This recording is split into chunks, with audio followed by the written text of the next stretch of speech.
Hi, Guy. Hello, Gary. That was the other way round for once. Oh, was it? I didn't know we had a particular way round of doing it. No, we don't. It just tends to be me first, just because I'm the annoying bloke who jumps in and interrupts. Such is life. Yeah, I'll have to get back used to that again, won't I, when we're back on the tour bus? Oh, mate, you're not getting a word in. I am speaking to you today, Gary, from my new vocal booth, which has been built specially, basically, for Rockonteurs. And it's very fitting that I'm in here today because, of course, we are speaking to Tim Booth.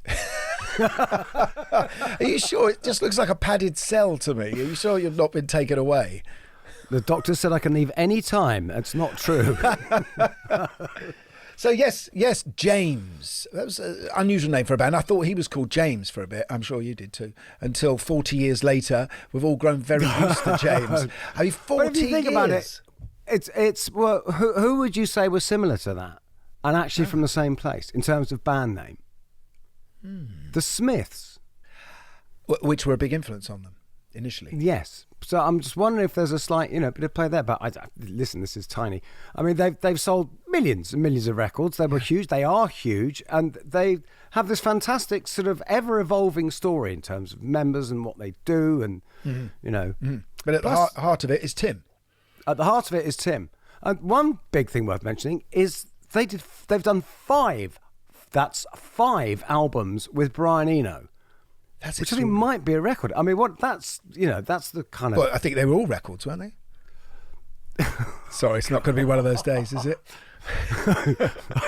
I think it already is. But I think one of those albums was sort of Eno expanded, wasn't it? Really, wah wah. But I might be wrong. These are questions we can ask Tim. I mean, what is it like to work with Eno? I mean...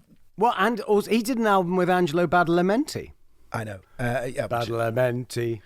Dum dum, and they are celebrating their 40th anniversary with an orchestrated album of some of their great songs reimagined, and it's called "Be Opened by the Wonderful," which I thought was a really good title. That's a very, very good title, isn't it? And it sort of sums up him in a way, doesn't it? He's quite a spiritual guy, I think. He's a very spiritual guy. He's been on a hell of a journey, which I think is going to be very interesting. So let's get him on. Welcome to the Rockonteurs.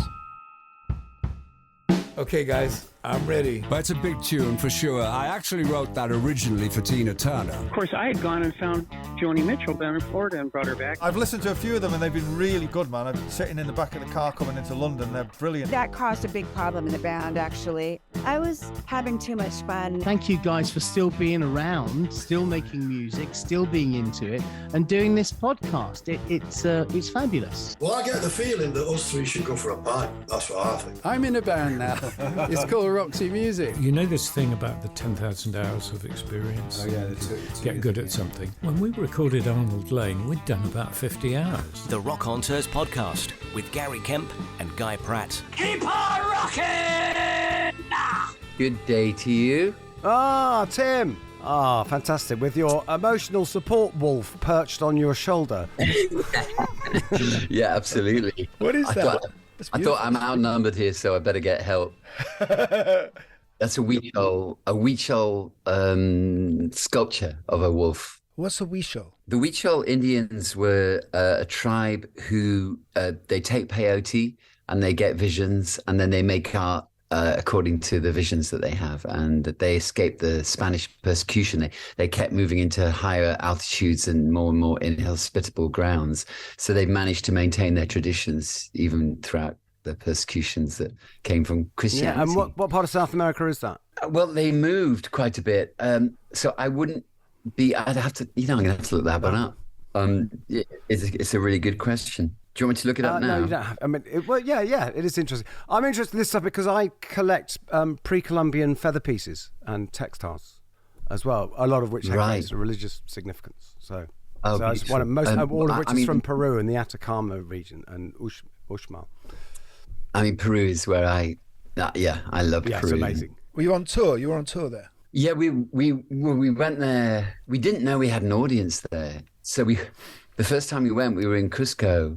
And my wife and my son, we were eating, and there was a film crew filming us through the window. And we were like, what the hell? And it was on the 9:00 news in Peru. And when we arrived at Lima airport, I hadn't come in with a work permit and thinking we could sneak through. And the customs officer goes, Tim Booth. And I go, yeah. From James. And he goes, yeah, can I have a photo? And so all the customs officers, all the security guards came around me and did a photo on the way in. And then we got mobbed at the airport. And I've never been mobbed at an airport in my life. And it was like, what the hell? And that was like 2008 or 9. Wow. It was like just a complete, utter shock that we had sold records and could play to 12,000 people in Lima. And this is when you've just reconvened the band, isn't it? Isn't it? You'd had your 6-year pretty much break. 5 years later, yeah. And we had the same in Mexico. We'd never been to Mexico. First time we went to Mexico, we booked a 2,000 venue, sold out in a week. So we moved up to 4, sold out in a week. And we ended up at 12. And it was like, where have these people come from? It's like, I don't know if you probably had this, that the record companies, they couldn't really make money in South America or Central America. So they don't tell you you've sold records there because they don't want you to go there because they can't gain. And then you turn up and it's like, there's a whole audience that you didn't know existed. Do you think there's something about the folk in your music that connected with the South American fans? Maybe. I mean, I think some of it had been Morrissey because he was quite popular. In Peru, we were told it was the surfing community had got into James early, and they had been a very cool community, and it had spread from there. In Chile, it was something else. I mean, it seemed to be just the weird pockets of people had got into our music and then spread it in a certain way and surprised us. Oh, we love it. And do you still go there now? Yeah, when we bully our manager enough to let us go, because there isn't that much money in it. But we love going, so we bully him every few years, and we'll be going within the next 2 years again. You got up with Coldplay the other day. Yeah. In Manchester.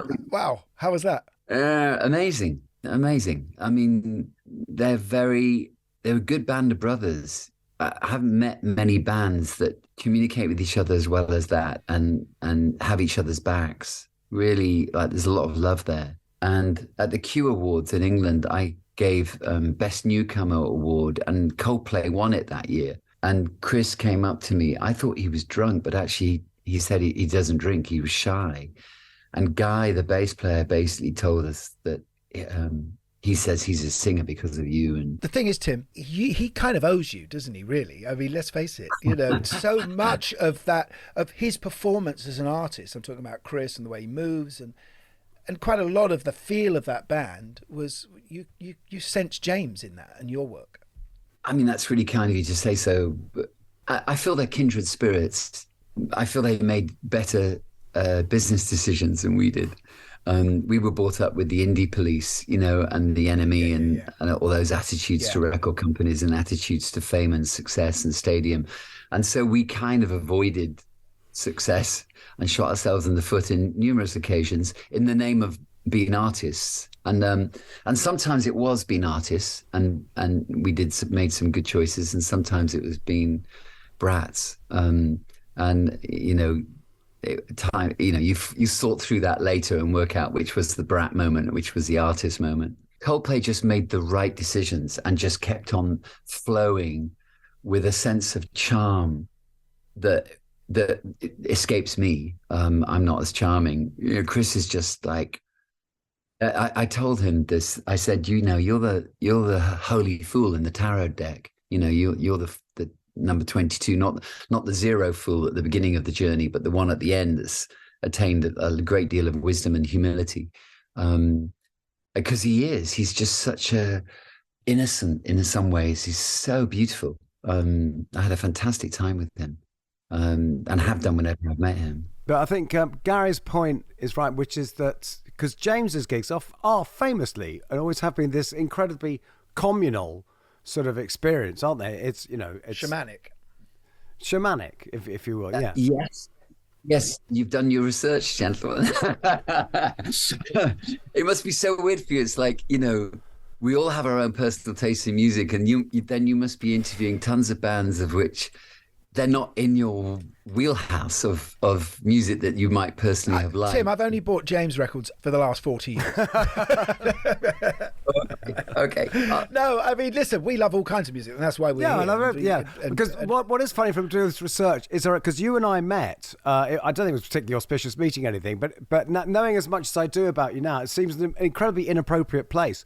Because we were introduced by Durga McBroom at Brown's nightclub, which I'm guessing would have been when you were working with youth. Yeah, and we Durga came in and sang on one of our songs. Yeah.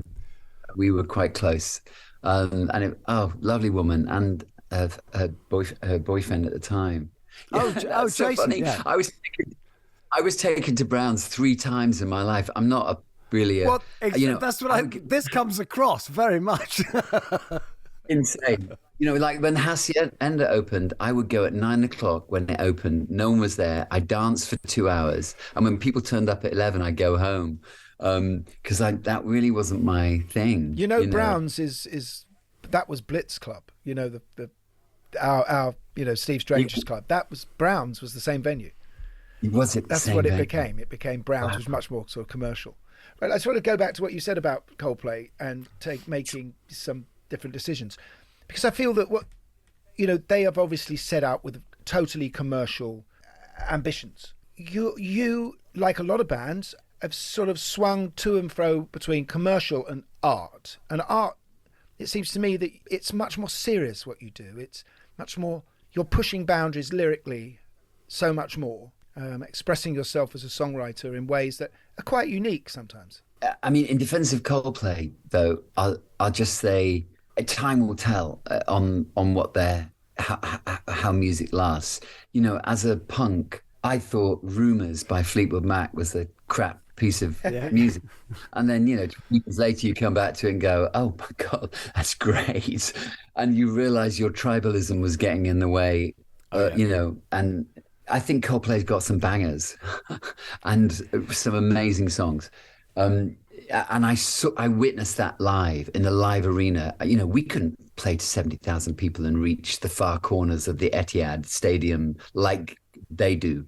They've developed some incredible techniques to make everyone feel included. Sorry, but anyway, I'll come off Coldplay and big stuff. Yes, I've always felt.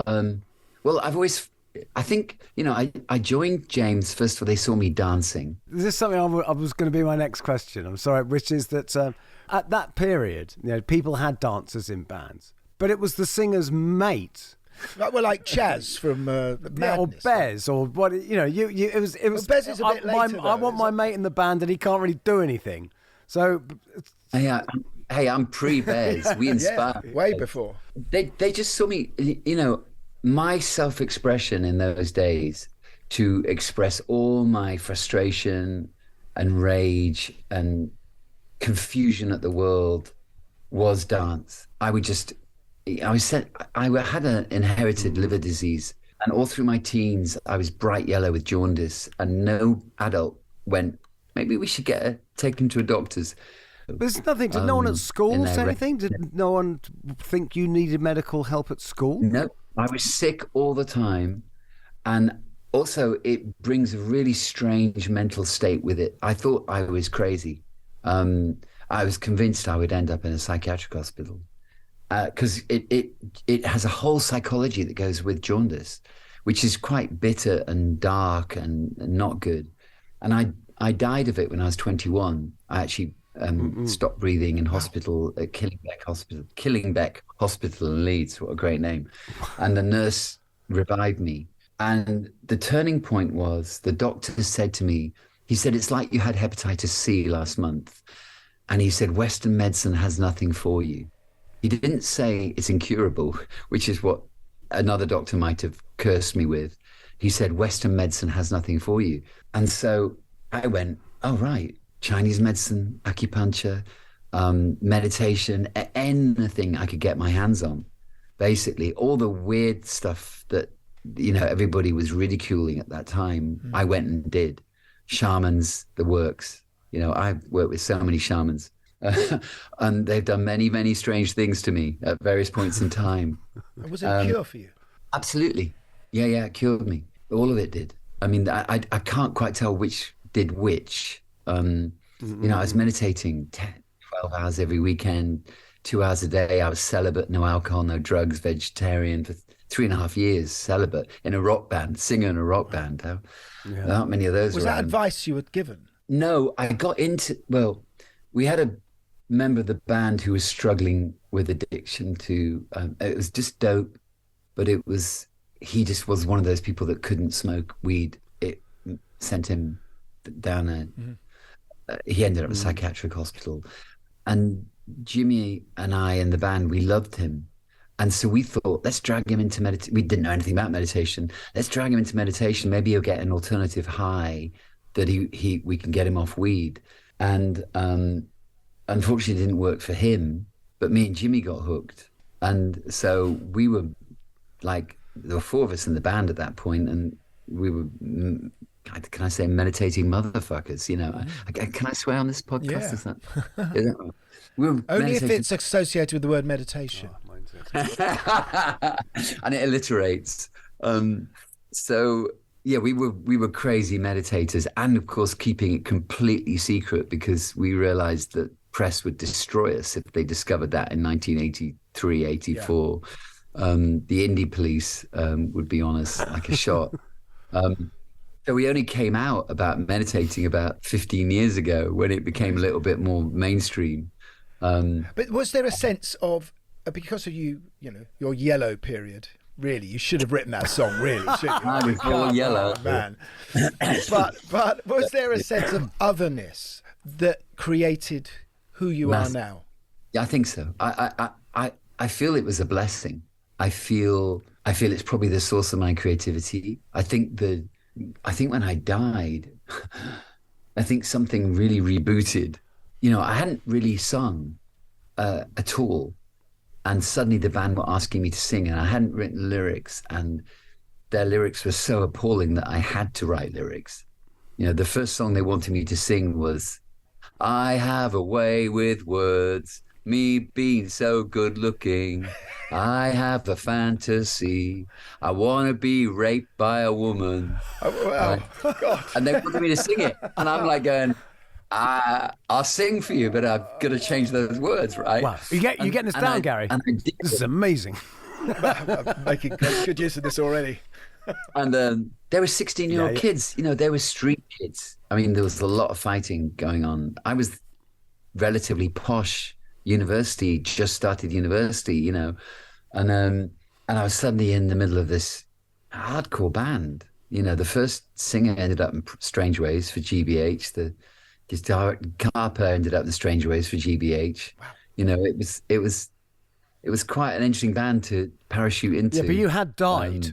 That's pretty good credentials. I had died. That's my credibility. There you go. But what you were saying with writing lyrics, because what's become and this is the thing I love about James. It seems to be this ever growing, growing and shrinking, evolving, mutating group of musicians, and your work is very much based on improvisation.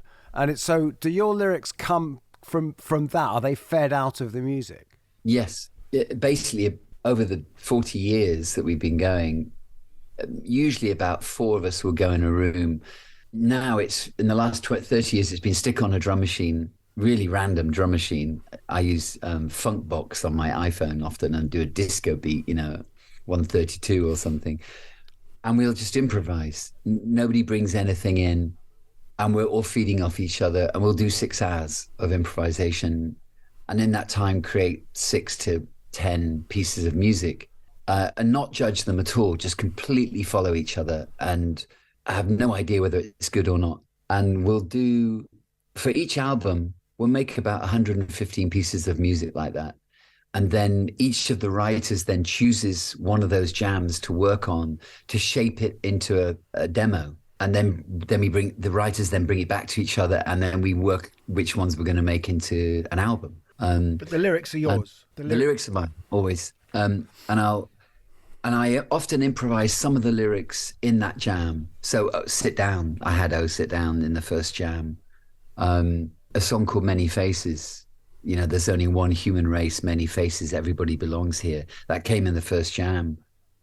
So it gives me then a hint of what the song is meant to be about. It's almost like I treat it as the song is telling me what it wants to be sung about. And I get a few lyrics in that first time, and then I might improvise some more on my own when I've got a backing track. Or I wake up at 4 in the morning. I used to write late at night, but then in the last 25 years, I think my muses have moved to Australia or something, and they tend to wake me at 4 in the morning with words, and I'm just lying there going, oh, God, but are really they, does it tend to be storytelling for you now, or is it still personal, or is that because of it seems to me, your self-healing, that are those more difficult lyrics about your own journey, are they not there anymore, and it's about someone else? Because now I live in bliss. Well, I'm wondering. I mean, harmony. No, it varies. There's always. I don't think any writer can get themselves out of the picture. I think it's probably impossible. Yeah. But it really varies, and I often don't know. I often look at this lyric and go, "What on earth is this?" And I'll try and change bits, and they'll refuse to be changed. And then a year later, as the song comes out, the realization of what the song is about comes home. Sometimes they come true, which is a bit scary. Oh, no, yes. This is someone I want to get to. Apparently, you've got quite I would say scary sort of rep as a bit of a soothsayer with your songs, and that things do tend to happen that you write about. Yeah, they do. I mean, it's been really... I mean, I know that sounds a bit wanky, and there's no getting out of it, really. So I first discovered, anyway, I'll tell you one story, which was, we did the song Blue Pastures, and I was writing this, we improvised it in 20 minutes, and I got a ton of lyrics, which was unusual to get a ton of lyrics. I probably got half the lyrics. And it was clearly a story about a man deciding to walk off into the snow and in the mountains and lie down and commit suicide. But it was a peaceful song. It was like he was choosing to do it in a very kind of graceful way. And we then improvised it again a bit later, and I got the second half of the lyrics complete intact, which was unusually quick. Like, I can't think of many other songs I've done that with. And it was this story of a guy going off and lying down in the snow and committing suicide. And often these things come true for me, so it made me a bit nervous about what was going to happen, and how my life was going to collapse in the year before the record comes out. And basically, I was living with my best friend in Manchester, and the week before this song came out, or 2 weeks, her mentor walked out into the Lake District and lay down in the snow and committed suicide. And she'd heard the song. And she took the song to the funeral, and they played it at the funeral before it was released. And the wife rang me up and said, "How did you know my husband?" Because I'd written details in there that she completely recognized what he'd chosen to do and how he'd done it. And, it wasn't like an awful suicide thing. It was like time to go kind of thing. Wow. And so that was one of the strongest ones that came through. But it happens on every album. There's at least one or two where they come true in a way. The one about a car. Oh yeah, there was a car crash one, wasn't it? Yeah. There was a car crash one, which normally I would not put in. But when I wrote the lyric, I thought, I see this in Topanga. And it was, a beautiful song, uplifting. It's like, remind me to breathe at the end of the world, appreciate scenes and the love I've received. It was like this guy coming on a head-on car crash around a corner. And so he's just trying to remind me to breathe at the end of the world, appreciate scenes and the love I've received. It was a positive, uplifting song about dying in a car crash. See, I have a bit of a weird attitude to death, having died once. And so I wrote it, and we were leaving Topanga. So I thought, I can afford to leave this in because we're not going to be here. This isn't going to happen to me. And we went to Berkeley for 3 months, and then my family was so missing Topanga, we decided to move back to Topanga. And I said to my wife, I'm really scared about this song now. Now I'm not happy about this. And sure enough, then the record company chose it as a single, which magnifies its impact. And 2 weeks before, I'm driving with my family on the freeway at 70 miles an hour in packed LA traffic on 6 lanes, and some screecher brakes and the guy hits us from behind and we are knocked across 5 lanes of traffic. And somehow we don't hit a single car and we just end up on the hard shoulder. While it's happening, it all went in slow motion. I looked around to my son at the back and said, "Are you okay?" And he said, "Yeah, I'm okay." I looked in the mirror and saw the guy hit us spinning like donut and all the other cars like almost rearing up over him like wild horses trying to brake. And we just gently cruised to the hard shoulder and sat there. It was like a miracle that we weren't hit one of the cars across the other lanes of traffic. And that was by Topanga. So I will never write about me, as something like that happening again. Do you know what I think? What you have, though, in your ability to improvise story and let the story grow into something with the music and sort of enhancing that is probably why you're drawn to acting. Actors need that story imagination working. I think songwriters generally are writing about snapshots of information. They're not really tales. Folk songs were, ballads were for sure. And I know that's part of your background too, isn't it? I mean, there's yeah, it's like Big Bad John and Val Dunican's Paddy McGuinness's Goat were and they were stories that made me laugh. And Pulp's Common People, and I've always loved narration. And so for me it's if you start writing a lyric, follow the story. Wherever it leads, generally follow the story. And that I find fascinating. I've just written a novel, actually, which will come out next year. It's taken me 10 years, and it's about a fucked up singer, of course. I figured, write what you know. And but it's a ghost story, and it's a love story, and it's I just kept following the story. You do realise everything in your novel's going to happen, don't you? It better not. It really better not. And some of it has. Some of it was about my life, and some of it what I witnessed. And I put characters in a room thinking they were going to have a certain argument and go out this door, and they would do something completely different and go out that door, and then fuck in the bedroom, and it'd be like, what the hell just happened? And you just follow the story. It's just thrilling when that happens. Well, when Pinter writes, he wrote, he would have a blank stage and a man enters. He never knew where that man was going or what he was doing, but man enters. And I get you talking about acting. I loved your acting, by the way. I really did in the Cray film. It's really good. And it was well done on that. It's like you should be doing a lot more of that. Well, yeah. Well, I still do, and I really enjoyed going backwards and forwards between music and doing that. The thing is, it's a very different performance because you are speaking other people's words. You are a fulcrum for someone else's ideas. Very much what you do in James is, maybe you don't see it like that. Maybe you see your lyrics as someone else putting them inside you, which is what you were saying. I think the best ones feel like I'm tuning into something. The worst ones feel like Tim Booth got in the way. Because you know who you are too much. Or, the ego gets in the way. Or it's like, it's like I'm a better writer at 4 a.m. in the morning because I'm half asleep. So I'm writing from, a place of like half conscious, half unconscious. I think all the rich stuff is in the unconscious of humans.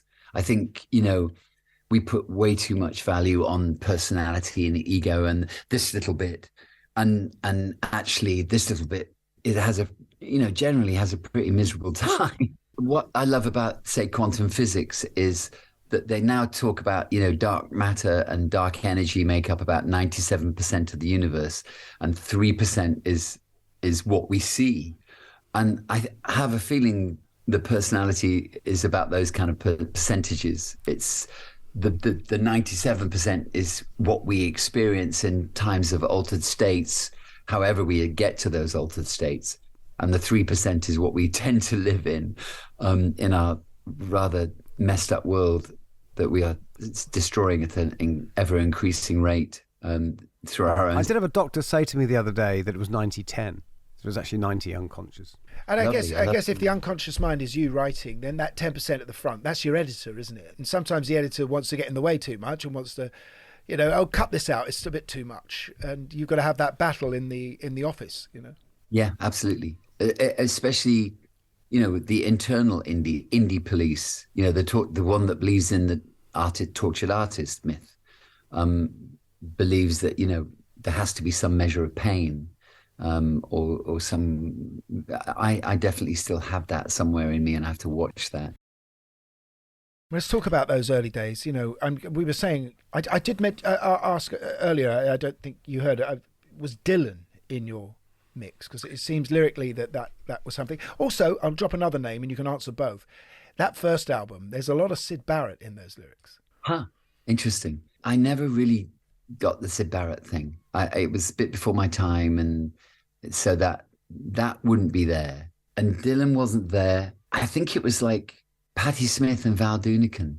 Well, you tell a fantastic story on this, because my father's death is very involved in my musical awakening as well. So you have a fantastic story about this sort of musical epiphany you have to do with Patti Smith. I think I became a singer. You don't really know why you became a musician. I suspect if you two do to some degree. It's like maybe you have stories too. No, my parents bought me a guitar for Christmas, and I became a musician. What age? 11. I had no idea why they bought it for me. Interesting. Well, my dad bought me a bass guitar, and then he died, and so I now know in the fullness of time that was the last thing he said to me. So here I am.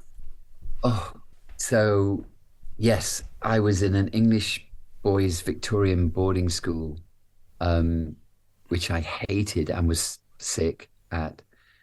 And I was called out of my study during homework period to see the housemaster, and who I hated and didn't like me. And he says, "Your mum's on the phone," and he puts her on, and she says, "Your dad's going in for an operation tonight, and because he's so old, they're not giving him much chances of coming out of it, so he's likely to die tonight." And I thought I should ring and tell you. And I go, "Can I come home?" Like, "No, you're 4 or 5 hours away from home. It's 8 o'clock at night, And it was like, "Thanks, Mum." How old are you? Sorry, how old are you? I'm not 16. And I'm not going to cry in front of this guy. And I kind of went back like a zombie to my room, and you had to finish homework, and then there was prayers, and then you have to be in your bedroom by 10:15, and lights out 10 o'clock and silence at 10:30. And, I'm not going to sleep. And I sneak down through the corridors, and I go into my study, and I put on a cassette of Horses, which I'd only heard briefly 2 weeks earlier, and thought, she can't sing. That's what a weird voice. I don't know if I don't think it was the first song, it's probably the third song, but it was, "His father died and left him alone on that New England farm. Although long black funeral cars left the scene, and the boys just standing there, as if someone had spread butter on all the fine points of the stars, because when he looked up, they started to slip." And I listened to this 10-minute improvisation about a boy losing his father. And it just did me in a way that nothing had hit me like that in my whole life, I don't think. And I think unconsciously, probably I made a decision at that point that I had to become a singer and be able to reach out to people, in their loneliness and in their pain and in whatever state they're in. There's something else. There's something else in there. In that, from these various stories that you've told us, you can either believe that there's some greater force that's guiding that, or you can say that you are very good as a person at drawing dots between disparate things, creating a line and finding connections. That is, in essence, what makes any great poet, any great writer. They need to find, they're drawing in the net of a very, we don't have many, there aren't many things out there to grasp at, but sometimes they seem wide and wide apart, but you're drawing those lines between those things that seem wide apart sometimes. Yes. But I'm also a believer in pronoia, which is the belief that the universe is conspiring to help you. and if you just know how to say yes to it. So I do believe I've been very blessed with almost like a paper chain of help guiding me along the way in different ways. And that means as mundane as finding Patti Smith. That's not mundane. But Doris Lessing, the writer, she was a big influence on me. I read most of her books, which was unusual, I think, for an 18-year-old boy. Yeah. Because she was a feminist, a South African communist who had to flee South Africa, anti-apartheid, and then she became a Sufi mystic. She's an amazing writer, one of my favorites of all. Sit Down was written as a thank you letter to her and Patti Smith. It's quite a lonely song, though, isn't it? Really, in many ways, ironically. Very good. Yeah, it is. It's a song about reaching out to be alone, and yet. That's the beauty of James, is we often turn. That's why I can write such often dark lyrics within a very uplifting song. We're not Joy Division, where I love Joy Division, but I can only listen to that record once a year, because it's so intense and upsetting in some ways. James is like, there's some pretty bleak lyrics hidden in some pop songs that we've written, and we love that clash. Juxtaposition. And I've ruined some good pop songs. The first verse of Sometimes. Sorry to interrupt, but the first verse of Sometimes, which sounds fantastic, and the imagery is brilliant. But when you explain, it's a boy who's gone out to kill himself in a thunderstorm. To be wanting to be struck by lightning, which is something I'd always wanted to be struck by lightning as a boy. Very Frankenstein. It sounded like a. Oh, that's interesting. Yes, so it's almost like to be brought to life rather than to be killed. Yeah. Which is I think so. I think for me, death and birth. The two certainties, bookend at one end and bookend at the other. So I can't help write about both. We've got these two great women now who've joined the band, who've been with us for about 5 years. Drummers, singers, guitar players. They can play piano. They're multi-instrumentalists, and they've really changed us.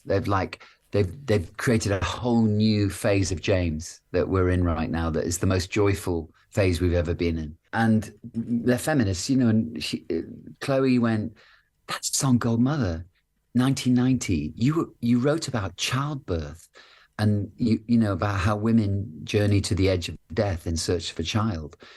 And it's an 8-minute improvised song, which is a series of contractions on purpose about a woman giving birth. A Gold Mother was the album, and it's like, what on earth made a young boy write a song about childbirth? And I don't know. I was just following the story. Well, I do know. Yeah, my wife did. My partner at the time gave birth, but she hadn't given birth by the time I wrote the song. Weirdly enough, right. So again, a little bit ahead of itself. And we wrote songs about the shoot to kill policy in Northern Ireland and global warming in the 80s. And, I realized what a weird lyricist I've been, that separated us from the other indie bands or the Britpop scene. We were linked with the Britpop scene. We were linked with Baggy.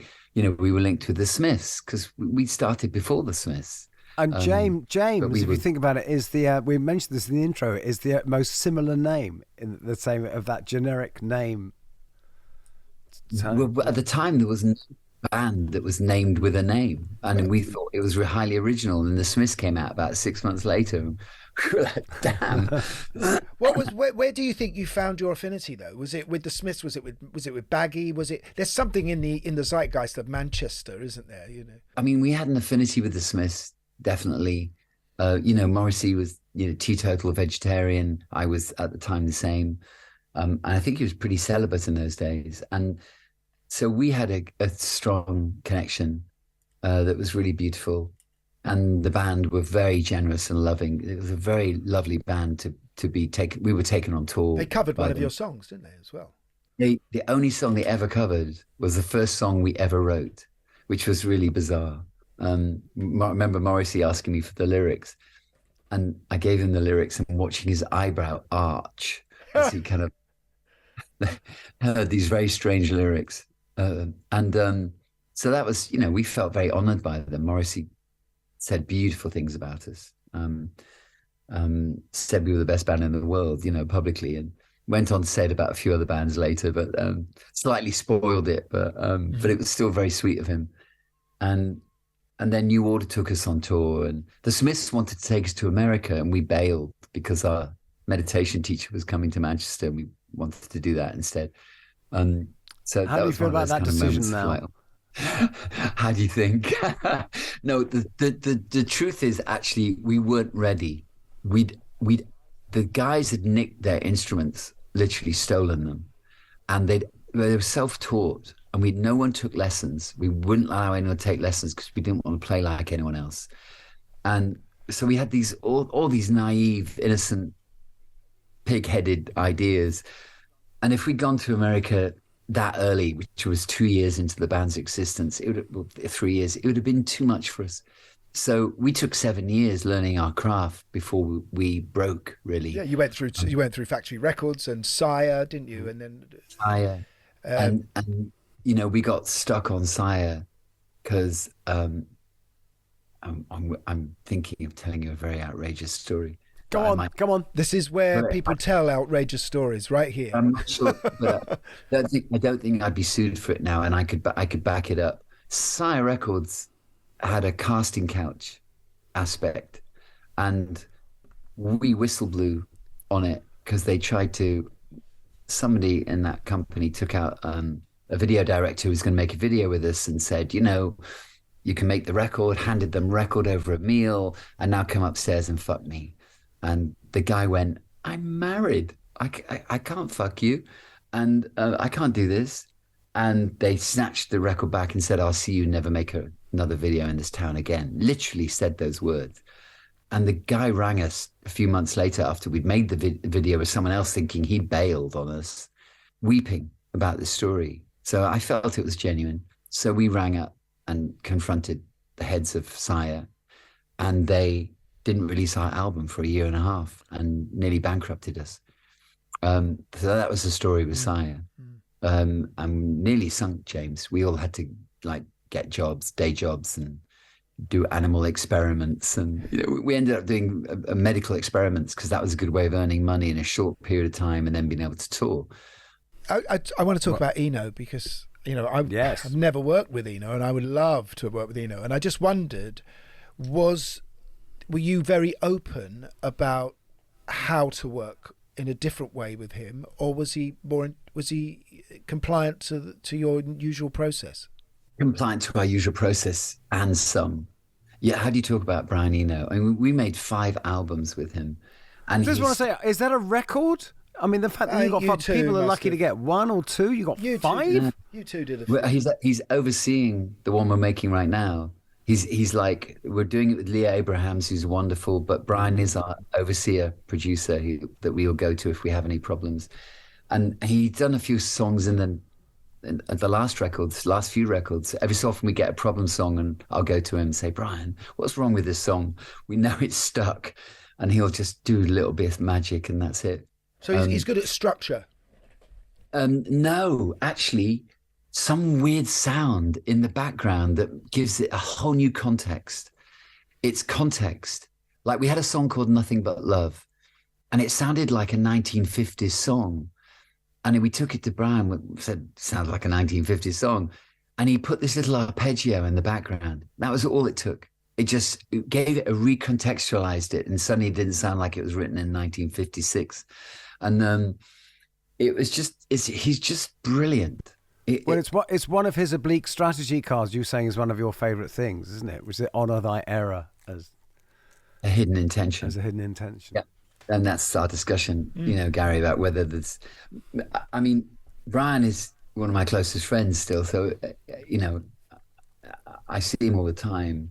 But what did you want from him when you first went to him? It was Laid, wasn't it? That was the first one? We actually went to him on Stutter, our very first album. Yeah. Every band went to him. I mean, Chili Peppers, Flea would say, how did you get to work with Brian Eno? We've been trying for years. Basically, eventually, I wrote a personal letter to him, sent him some demos, and thought, again, we won't hear anything from him. And the phone rang at 9 a.m. about 2 weeks later, and it was Brian, And we had a conversation about perfume, pornography, the state of the world, the ecology. And then after about an hour and a half, he said, I think I'd like to make your record. And he said, that song, Sometimes, have you got lyrics for it? Because the demos had gobbledygook, me making up words and phonetic sounds, and I didn't have any lyrics for that song. I said, no, I haven't got any lyrics for that song. Yet I write them as I go along. He said, that's the song, you know. So he came to work with us, man. Oh my God, we had our minds blown. I mean, his ears are astonishing. He hears things that even when you played them, you aren't hearing. He wanted to start work at 10 every morning, and we were like, oh, we kind of start at 12. Because in his diaries, he gets into his studio at 4 a.m. So we would give him. I would have had you down as an early morning person, Tim. I mean, come on, you're not being peeled off the bar, are you? But after the 4 to 6 bit of writing, I have to then sleep till about 9 to make up. And, you know, a voice doesn't wake up early. It takes a while for vocal cords to warm up. So what Brian said was we'd recorded all our improvisations on shitty cassettes. They sounded like mud. You know, they sounded dreadful. And Brian said, well, I'm going to listen to your recordings. And he'd sit there with headphones on, making meticulous notes. And he'd come to us and say, you know, we had the songs we thought we were working on. And he'd say, you've missed one. There's 30 seconds here at 5 hours and 50, where there's just 30 seconds that there's a wonderful song waiting to be written. And he'd play it back to us and it would sound like sludge. And we'd try and play it. And he'd turn to the drummer and say, no, the beat goes like this. And no one could hear what the beat was doing from these cassettes. There were 7 people making a racket on a room recorded on a Sony Walkman, right? Bad sound. And he could hear what every instrument was doing. And he'd take that 30 seconds, and that 30 seconds became a song called Dream Thrum on Laid. And it's a beautiful little song. And within days, it was like we'd found the producer we'd been looking for all our lives. It was like before then, producers had been a pretty hit and miss experience. Does he talk about his experiences with Bowie, or is he just like is he now just your man?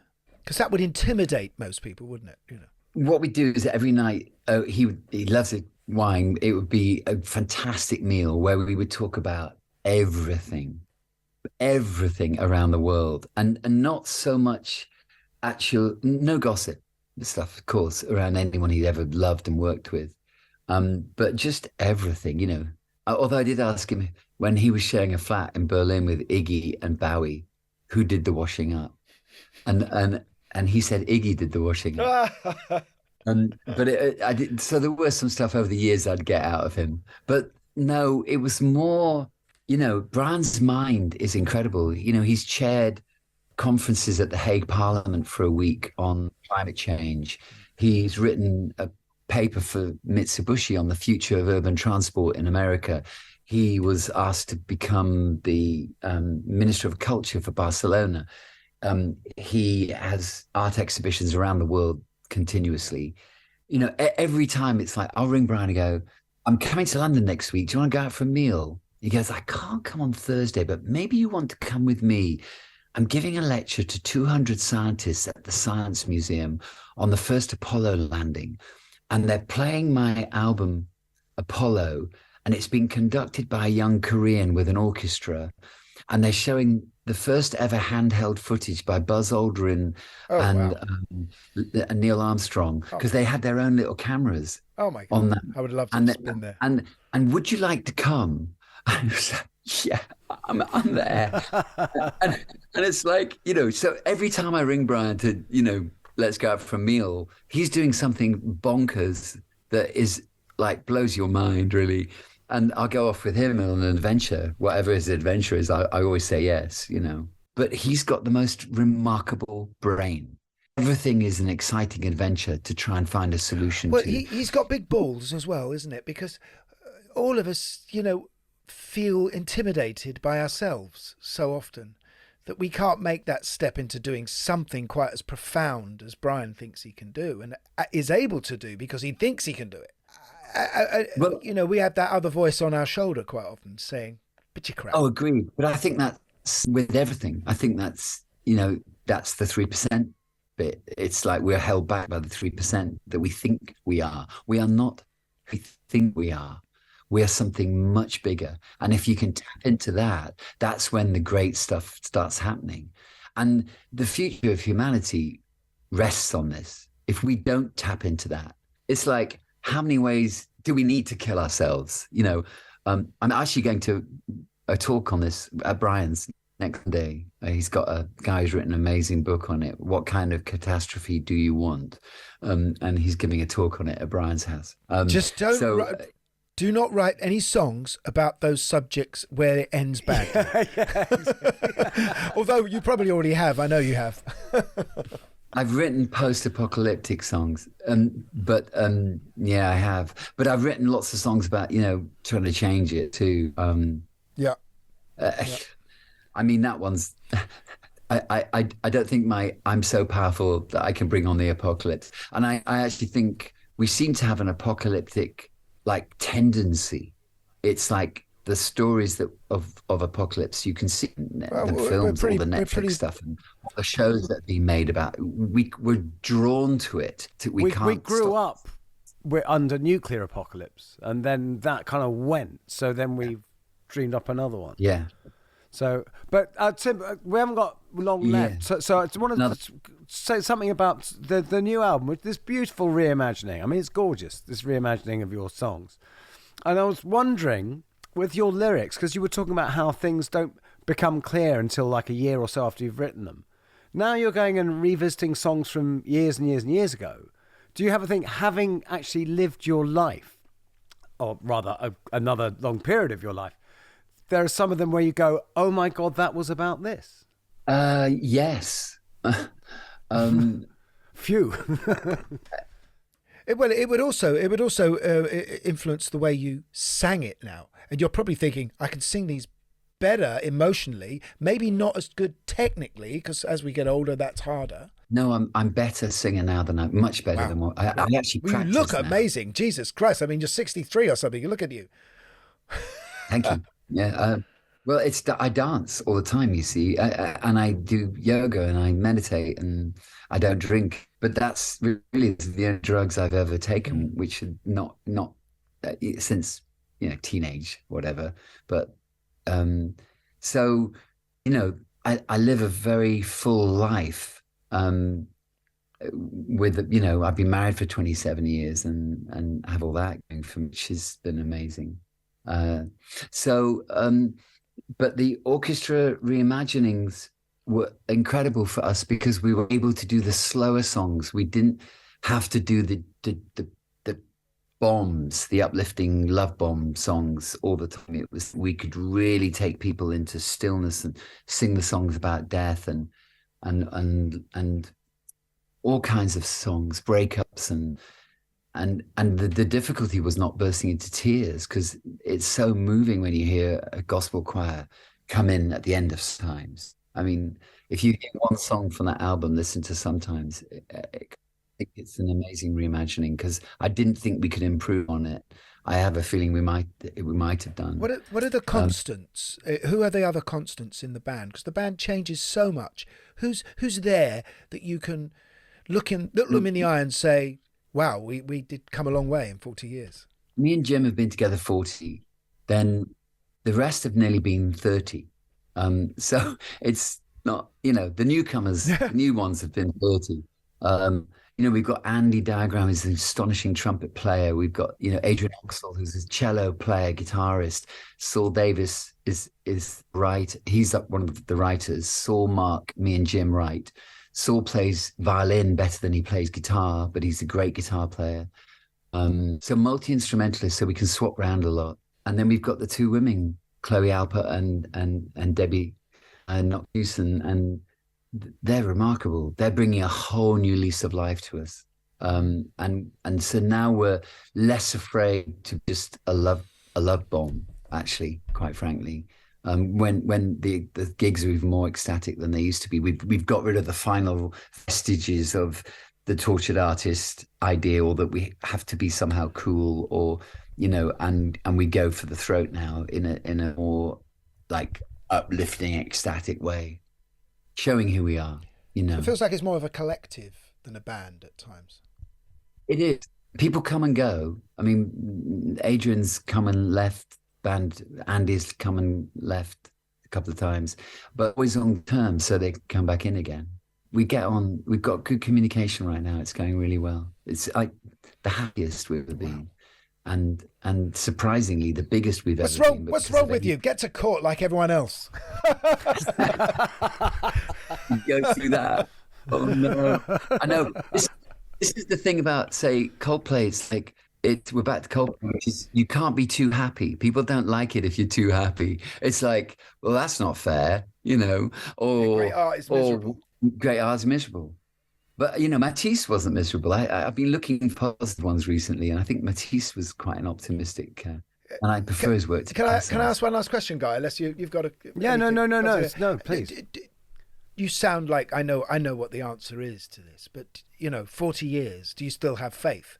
Do you still have faith in what art and songs you can still create, or does it feel like am I trapped in something that's secular? Oh God, no! Absolutely, faith.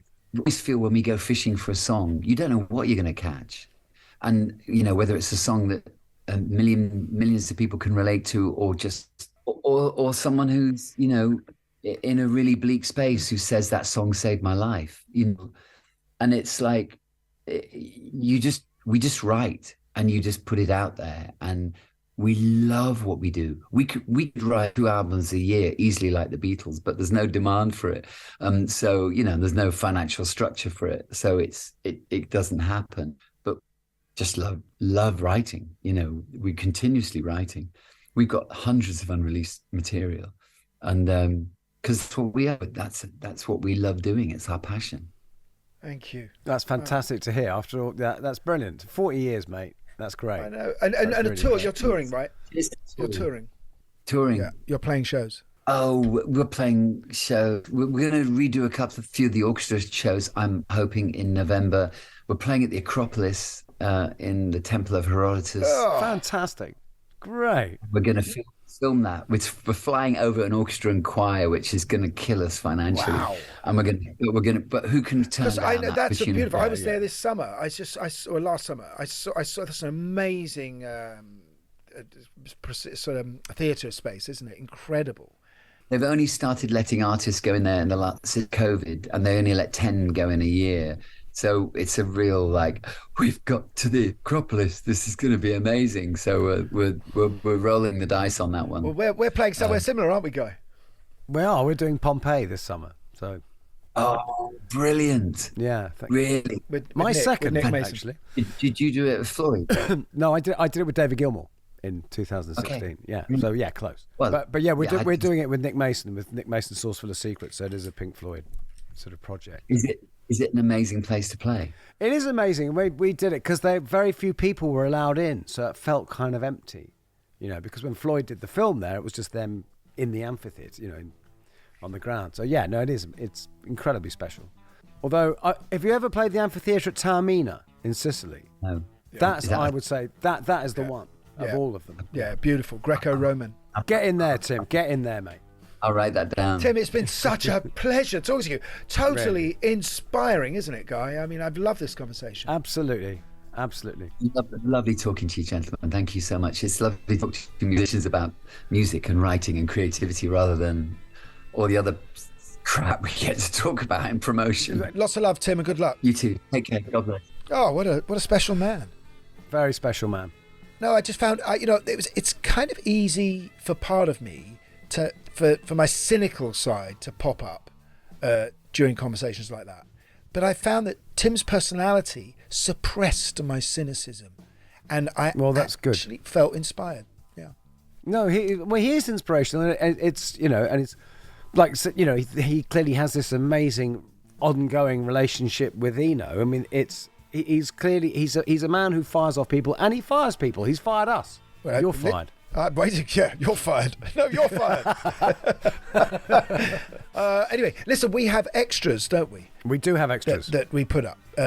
Rockonteurs Extra is available to people who subscribe, and you get to hear other clips that aren't on the usual podcast, or you get to see things, or you get to hear us talk about subjects that we don't always talk about, and you'll get informed about any tickets of live shows, which we haven't got any planned right now, but we are definitely considering it after Guy and I have been on tour, probably with Nick. Absolutely. Well, it's good night from me. Oh, it's good night from all of us, and from the universe, in fact. Rockonteurs is produced by Gimme Sugar Productions for Warner Music Group UK.